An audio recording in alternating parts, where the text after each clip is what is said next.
Assalamualaikum warahmatullahi wabarakatuh. Bertemu kembali di channel Hermawan Haryati. Pada kesempatan kali ini kita akan melanjutkan soal pembahasan tes kompetensi teknis untuk guru SD dan SMP dari nomor 11 sampai nomor 20, melanjutkan video part sebelumnya. Disimak baik-baik dari awal sampai akhir, jangan di skip ya, karena setiap nomor adalah ilmu pengetahuan. Mudah-mudahan dapat menjadi modal dalam menghadapi tes P3K tahap 3 dan tes CPNS tahun 2022 mendatang. Langsung saja kita mulai untuk soal nomor 11. Belajar pada hakikatnya merupakan proses pembentukan hubungan antara stimulus dan respon. Pernyataan tersebut merupakan teori belajar dari A. Skinner, B. Ausubel, C. Thorndike, D. Bandura. Untuk jawaban yang benar pada soal nomor 11 ini adalah C. Thorndike. Jadi, belajar pada hakikatnya merupakan hubungan proses pembentukan hubungan antara stimulus dan respon. Berikut penjelasan untuk jawaban soal nomor 11. Teori belajar stimulus respon dikemukakan oleh Thorndike 1874-1849. Ia mengemukakan bahwa hakikatnya belajar merupakan proses pembentukan hubungan antara stimulus dan respon. Belajar akan berhasil bila respon siswa terhadap suatu stimulus diikuti dengan rasa senang atau kepuasan. Rasa senang atau kepuasan ini bisa timbul akibat anak mendapatkan pujian atau hadiah, dalam kurung reward. Jadi, itulah jawaban soal nomor 11, C. Thorndike. Lanjut soal nomor 12. Bu Siska akan menyampaikan materi baru dalam kelasnya. Sebelum memulai proses belajar mengajar, Bu Siska memastikan siswanya siap untuk mengikuti pembelajaran yang akan disampaikannya dengan memberikan aktivitas yang menarik perhatian siswanya, agar dapat mengikuti kegiatan belajar mengajar. Langkah yang dilakukan Bu Siska termasuk salah satu penerapan teori belajar A. Brunner, B. Thorndike, C. Bandura, D. Skinner. Untuk jawaban yang benar pada soal nomor 12 ini adalah B. Thorndike. Berikut ini adalah penjelasan untuk jawaban nomor 12. Langkah yang dilakukan oleh Bu Siska adalah menerapkan pembelajaran berdasarkan teori belajar Thorndike. Salah satu implikasi teori belajar Thorndike dalam kegiatan belajar mengajar adalah guru perlu memberikan contoh dalam kegiatan sehari-hari dalam proses pembelajaran untuk menjelaskan suatu konsep. Selain itu, guru menerapkan metode pemberian tugas dan latihan, drill and practice, untuk penguatan dan hafalan. Jadi itu tadi jawaban soal nomor 12, B. Thorndike. Sebelum lanjut ke soal nomor 13, untuk kawan-kawan yang belum subscribe, mohon keikhlasannya untuk ketekan subscribe, kemudian hidupkan loncengnya, agar ada notifikasi setiap kali saya upload video terbaru. Mudah-mudahan dapat menambah pengetahuan dan pengalaman kita. Terima kasih. Lanjut soal nomor 13. Hebat nak, tingkatkan prestasimu, kata Pak Alif, guru kelas 3 suatu sekolah dasar. Penguatan positif Pak Alif disampaikan terhadap siswa yang berprestasi. Tindakan Pak Alif tersebut sesuai teori belajar yang dikemukakan oleh A. Bandura, B. Pavlov, C. Skinner, D. Thorndike. Jawaban yang benar untuk soal nomor 13 ini adalah C. Skinner. Berikut penjelasan untuk jawaban soal nomor 13. Teori belajar Skinner mengemukakan bahwa ganjaran atau penguatan mempunyai peranan yang penting dalam proses belajar mengajar. Ganjaran merupakan respon yang sifatnya menggembirakan dan merupakan tingkah laku yang bersifat subjektif, sedangkan penguatan merupakan sesuatu yang mengakibatkan meningkatnya kemungkinan suatu respon dan lebih mengarah pada hal-hal yang sifatnya dapat diamati dan diukur. Kata ucapan Pak Alif tersebut merupakan bentuk ganjaran atau penguatan yang positif atas keberhasilan prestasi anak didiknya. Jadi untuk jawaban yang benar adalah C. Skinner. Lanjut soal nomor 14. Konsep penting dalam teori belajar dari Vygotsky adalah titik-titik A. Scaffolding and conditioning, B. Scaffolding and zone of proximal development, ZPD, C. Zone of proximal development, law effect and scaffolding, D. Reinforcement and punishment. Untuk jawaban yang benar pada soal nomor 14 ini adalah B. Berikut adalah penjelasan untuk soal nomor 14. Konsep penting dalam teori belajar dari Vygotsky adalah zona perkembangan proksimal dan topangan atau dukungan dinamis scaffolding. ZPD adalah zona atau area di mana anak dapat berkembang secara mandiri dari apa yang bisa dicapai anak tersebut. Jika anak tersebut mendapat bantuan orang lain yang lebih kompeten.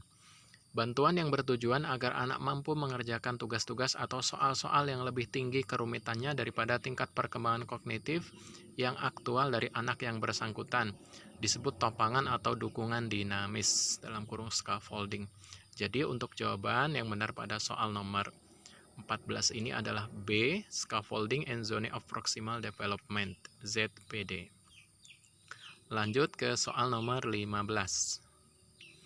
Pembelajaran yang bermakna mendorong siswa untuk lebih titik-titik, A. Memahami, B. Mandiri, C. Menghargai, D. Terampil. Jawaban yang benar untuk soal nomor 15 ini adalah A. Jadi pembelajaran yang bermakna mendorong siswa untuk lebih memahami. Berikut penjelasan untuk jawaban soal nomor 15. Belajar bermakna merupakan teori belajar yang dikemukakan oleh David Ausubel. Kegiatan pembelajaran bermakna, meaningful learning, akan terjadi jika anak mencoba menghubungkan pengetahuan baru dengan pengetahuan yang sudah dimilikinya. Oleh karena itu, anak tidak hanya menghafal apa yang diajarkan guru atau belajar tak bermakna, role learning, tetapi anak penting memahami makna atau isi dari apa yang dia hafalkan. Jadi jawaban untuk soal nomor 15 adalah A. Memahami, pembelajaran yang bermakna. Lanjut soal nomor 16. Salah satu contoh kegiatan apersepsi dalam membuka pelajaran adalah titik-titik A. Mengucapkan salam, B. Menanyakan siswa yang tidak masuk, C. Mengingatkan kembali materi yang sebelumnya terkait, D. Semua jawaban benar. Untuk jawaban yang tepat pada soal nomor 16 ini adalah C, yaitu mengingatkan kembali materi sebelumnya yang terkait. Itulah pengertian dari apersepsi. Berikut penjelasan untuk jawaban soal nomor 16. Dalam rencana pelaksanaan pembelajaran RPP, kegiatan membuka pelajaran biasanya disebut kegiatan pendahuluan atau kegiatan awal pembelajaran. Isinya meliputi penyampaian apersepsi, tujuan pembelajaran yang akan dilakukan, dan pemberian motivasi. Kegiatan apersepsi berisi penyampaian materi yang terkait dengan materi yang akan dibahas yang telah diketahui atau dikuasai siswa sebelumnya, baik pada pertemuan sebelumnya atau kelas bahkan jenjang sebelumnya. Itu adalah jawaban yang tepat untuk soal nomor 16, pemberian apersepsi. Lanjut ke soal nomor 17, klarifikasi. Meminta siswa memberikan alasan, meminta kesepakatan pandangan, meminta ketepatan jawaban, dan meminta jawaban yang lebih relevan adalah bagian dari titik-titik A. Tujuan guru memberikan pertanyaan, B. Komponen-komponen memberi pertanyaan, C. Fungsi guru memberi pertanyaan, D. Teknik pertanyaan pelacak yang dilakukan guru. Jawaban yang benar pada soal nomor 17 ini adalah D, yaitu teknik pertanyaan pelacak yang dilakukan guru. Di berikut ini adalah penjelasan untuk jawaban soal nomor 17. Salah satu komponen keterampilan bertanya dasar dan lanjut adalah penggunaan pertanyaan pelacak. Jika jawaban yang diberikan siswa dinilai guru benar, tetapi masih dapat ditingkatkan menjadi lebih sempurna, maka guru dapat mengajukan pertanyaan-pertanyaan pelacak kepada siswa tersebut. Teknik pertanyaan pelacak yang dapat digunakan guru diantaranya adalah klarifikasi, meminta siswa memberikan alasan, meminta kesepakatan pandangan, meminta ketepatan jawaban, meminta jawaban yang lebih relevan, meminta contoh, dan meminta jawaban yang lebih kompleks. Itu adalah jawaban yang tepat untuk soal nomor 17, yaitu D, teknik pertanyaan pelacak yang dilakukan guru. Itu merupakan salah satu komponen keterampilan bertanya dasar dan lanjut. Kita ke soal nomor 18. Berdasarkan Permendikbud nomor 22 tahun 2016, berikut ini termasuk prinsip pembelajaran yang disarankan kecuali A. Siswa belajar lebih dari satu sumber belajar. B. Pembelajaran menuju keterampilan aplikatif. C. Penggunaan LET dalam proses pembelajaran. D. Pembelajaran bertumpu pada budaya global. Untuk jawaban yang benar pada soal nomor 18 ini adalah D. Pembelajaran bertumpu pada budaya global. Karena pada soalnya adalah kecuali. Nah, di sini berdasarkan Permendikbud nomor 22 tahun 2016, berikut ini yang termasuk prinsip pembelajaran yang disarankan adalah A, B, dan C, kecuali D. Berikut penjelasan untuk jawaban soal nomor 18. Permendikbud nomor 22 tahun 2016 tentang standar proses pendidikan dasar dan menengah. Prinsip pembelajaran yang tersebut dalam peraturan tersebut meliputi memperhatikan perbedaan individual peserta didik, partisipasi aktif peserta didik, berpusat pada peserta didik, pengembangan budaya membaca dan menulis, pemberian umpan balik dan tindak lanjut, penekanan pada keterkaitan dan keterpaduan antara kompetensi dasar, materi pembelajaran, kegiatan pembelajaran, indikator pencapaian kompetensi, penilaian, dan sumber belajar dalam satu keutuhan pengalaman belajar, mengakomodasi pembelajaran tematik terpadu, dan penerapan teknologi informasi komunikasi terintegrasi. Jadi jawaban yang benar pada soal nomor 18 adalah D, kecuali, yaitu pembelajaran bertumpu pada budaya global. Lanjut, soal nomor 19. Model pembelajaran berbasis proyek, project-based learning, memiliki karakteristik aktivitas yang berbeda dengan model pembelajaran lainnya.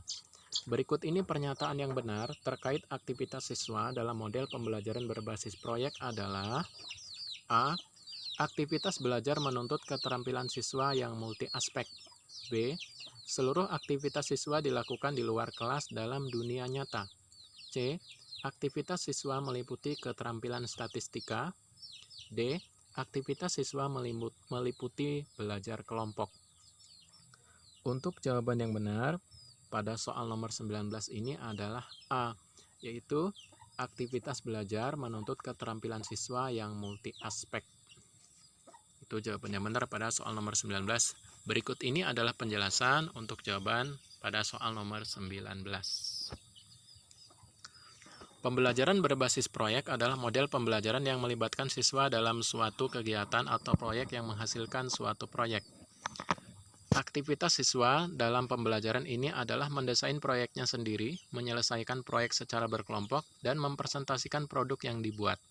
Dalam mengikuti kegiatan ini, siswa dituntut mempunyai keterampilan siswa yang multi aspek. Jadi jawaban yang benar pada soal nomor 19 adalah A. Aktivitas belajar menuntut keterampilan siswa yang multi aspek. Jadi aspeknya banyak. Soal terakhir atau soal nomor 20. Strategi pembelajaran lebih luas daripada metode, karena strategi A. Terdiri dari semua komponen materi pembelajaran. B. Meliputi sifat, lingkup, dan urutan kegiatan. C. Merupakan implementasi metode. D. Merupakan jalan atau alat mencapai tujuan. Jawaban yang benar pada soal nomor 20 ini adalah B, yaitu meliputi sifat, lingkup, dan urutan kegiatan. Jadi, strategi pembelajaran lebih luas daripada metode karena strategi meliputi sifat, lingkup, dan urutan kegiatan. Berikut ini penjelasan untuk jawaban soal nomor 20. Strategi pembelajaran adalah suatu siasat yang digunakan oleh guru untuk mencapai tujuan pembelajaran yang di dalamnya mencakup pendekatan, metode, dan teknik pembelajaran. Strategi pembelajaran meliputi sifat, lingkup, dan urutan kegiatan pembelajaran. Demikianlah 10 soal dari nomor 11 sampai nomor 20 kompetensi teknis guru SD dan SMP, mudah-mudahan dapat menjadi modal dalam menghadapi tes P3K tahap 3 dan tes CPNS tahun 2022 mendatang. Kurang lebihnya saya mohon maaf, saya akhiri.